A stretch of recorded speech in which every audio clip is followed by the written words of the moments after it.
एक पार्क में दो बुजुर्ग बैठे बात कर रहे थे। उनमें से पहला कहता है कि मेरी एक पोती है, वह शादी के लायक हो गई है, उसने बीए किया है, वो नौकरी भी करती है, उसकी ऊंचाई 5 फीट 2 इंच है।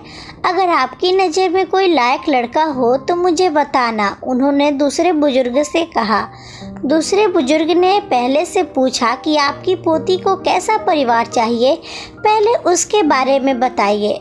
पहले बुजुर्ग ने कहा कुछ खास नहीं, लड़का एमए एमटेक होना चाहिए, खुद का घर, कार, घर में एसी, खुद का गार्डन, अच्छी नौकरी करे और कम से कम 1 लाख रुपए तक की सैलरी हो। अब जो दूसरे बुजुर्ग थे वो बोले, और आपको इन सब के अलावा भी कुछ चाहिए? पहला बुजुर्ग बोला, हाँ भाई, सबसे महत्वपूर्ण बात यह होनी चाहिए कि उस लड़के को माता पिता और भाई बहन ना हो। अब जो दूसरा बुजुर्ग था उनकी आंखों में आंसू भर आए और फिर आंसू पोंछते हुए बोले, मेरे एक दोस्त का पोता है, उसे भाई बहन नहीं है, माँ बाप का एक्सीडेंट हो गया है, अच्छी नौकरी है, 1.5 लाख के करीब तनख्वाह है, कार है, बंगला है, लेकिन इतना बोलकर वो बुजुर्ग एकदम से चुप हो गया। पहला बुजुर्ग बोला, लेकिन क्या? मुझे पूरी बात बताओ, क्योंकि ये लड़का वैसा ही है जैसा मेरी पोती चाहती है।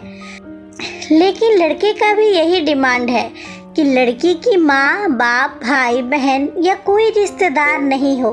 फिर बोला, अगर तुम्हारे परिवार वाले आत्महत्या करते हैं तो शादी की बात हो सकती है, मैं तुम्हारी पोती की शादी उससे करा दूंगा और वो बहुत खुश होगी।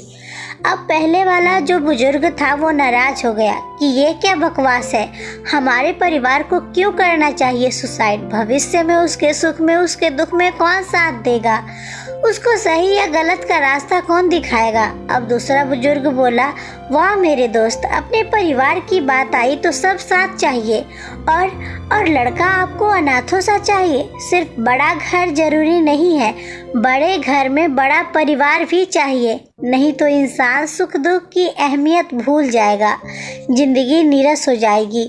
बुजुर्ग की बातें सुनकर पहले वाला बुजुर्ग बहुत शर्मिंदा होता है, उसे अपनी और अपनी पोती की गलती का पछतावा होता है और वो अब अपनी पोती को भी ये बात समझाने का फैसला करता है और साथ ही अपने दोस्त को उसकी आंखें खोलने के लिए धन्यवाद देता है। दोस्तों, एक बात का हमेशा ध्यान रखें, परिवार है तो जीवन में हर सुख कई गुना लगने लगता है और दुख न के बराबर।